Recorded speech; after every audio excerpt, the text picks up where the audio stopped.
Assalamualaikum warahmatullahi wabarakatuh. Kita awali pertemuan pagi ini dengan bacaan basmalah. Bismillahirrahmanirrahim.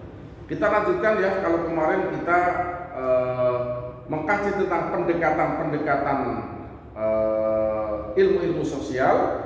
Minggu pertama, pertemuan kemarin kita baru sampai kepada pendekatan sosiologi, dan sekarang kita lanjutkan kepada pendekatan antropologi. Apa sih pendekatan antropologi dalam kajian ilmu sosial? Jadi pendekatan antropologi itu maksudnya begini. Antropologi itu kan ilmu tentang masyarakat dan kebudayaan.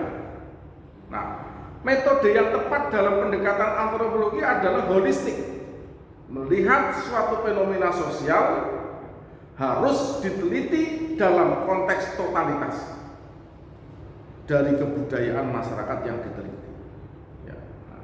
Kalau kita orang syariah ya sebenarnya bagaimana kita mendesain pendekatan antropologi itu, maksudnya bukan masyarakat pada umumnya, tapi misalnya bagaimana kita melihat sistem kebudayaan yang ada di masyarakat Yogyakarta ya. Bagaimana sih budaya masyarakat Jogja aslinya? Bagaimana sih budaya masyarakat pendatang yang tinggal di Jogja? Masyarakat macam-macam, masyarakat pedagang termasuk mahasiswa, ada siswa. Nah, terus bagaimana sih kehidupan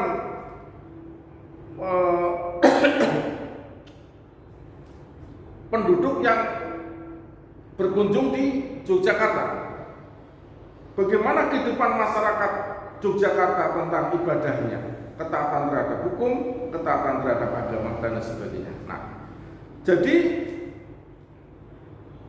pendekatan antropologi ini nanti akan meneliti bagaimana fenomena sosial itu harus secara totalitas.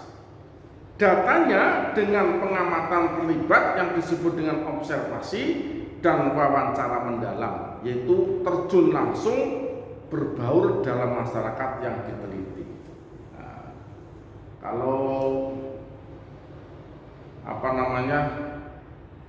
saudara di Fakultas Syariah dan Hukum, Magister Ilmu Syariah, kira-kira begini, ketika saudara meneliti tentang bagaimana kepuasan nasabah terhadap kebijakan-kebijakan yang diterapkan oleh bank-bank syariah yang ada di Indonesia.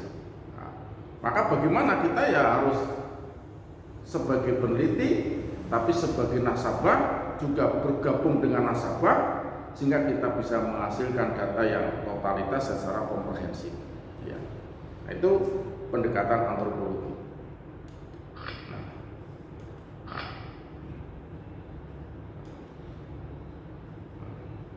Kemudian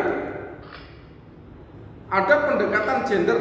Kemarin kan tadi sudah disampaikan, ada pendekatan antropologi, kemudian ada pendekatan gender. Nah, biasanya di Fakultas Syariah juga sebagian besar sudah meneliti tentang pendekatan gender ya. Bahkan ada beberapa teman kita yang sudah menjadi guru besar ya, risetnya tentang gender, bahkan disiplin keilmuan tentang HAM dan gender misalnya, seperti Prof. Alim, dan mungkin sekarang Bu Dr. Ruhaini juga yang aktivis gender, mungkin kajiannya banyak ke sini, pendekatan-pendekatan gender. Apa maksudnya? Terutama dalam pendekatan gender ini adalah memberi makna, asumsi, konsepsi, ideologi, dan praktek hubungan baru antara kaum laki-laki dan perempuan, serta implikasinya terhadap kehidupan sosial yang lebih luas. Apa? Berimplikasi kepada persoalan sosial, masalah politik, sehingga ada tawaran di parlemen harus sepertiga dari kaum perempuan ya. Kemudian kemarin kenapa dekan-dekan itu 4 perempuan 4 laki-laki ya. Ini persoalan-persoalan yang lebih luas, sosial, politik, ekonomi, dan kultural, yang tidak dilihat oleh teori atau analisis sosial lain. Maka di sini pendekatannya adalah teori gender, pendekatan gender. Nah, maka teori ini biasanya kita bisa melihat ada teori feminis, ada namanya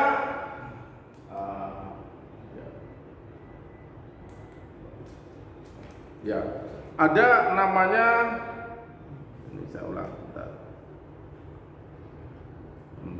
Ini.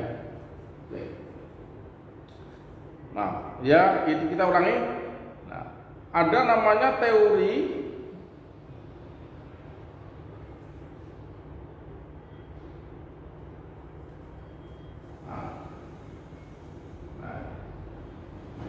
teori feminis katanya dengan pendekatan gender ada namanya feminisme liberal, ada feminisme radikal, ada feminisme marxisme, ada feminisme sosial.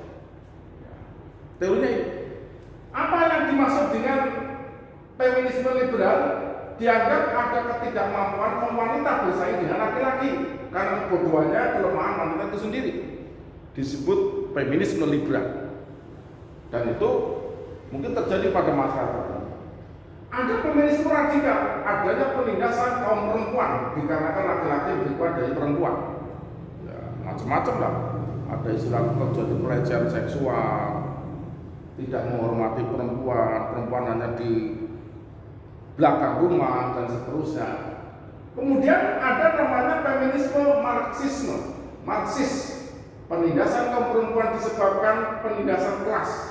Maka harus ada perubahan kelas, namanya proses revolusi rumah tangga menjadi urusan sosial. Nah, maka sekarang muncul teori-teori gender. Ya, karena kerasa beda-beda, maka ada istilah budaya patriarkisme. Ya. Kemudian yang keempat ada feminisme sosial. Apa? Ketidakadilan adanya penilaian perbedaan biologi antara laki-laki dan perempuan. Apa? Konstruksi sosial dibangun visi bias gender. Nah, itu seperti itu. Ya. Ini yang terkait dengan teori gender. Nah, saya rasa itu untuk teori-teori gender ada itu tadi ya, jadi tambahannya teori antropologis dan teori gender. Mungkin sampai di sini pertemuan pada kesempatan kali ini. Semoga manfaat. Kurang punya mohon maaf. Assalamualaikum warahmatullahi wabarakatuh.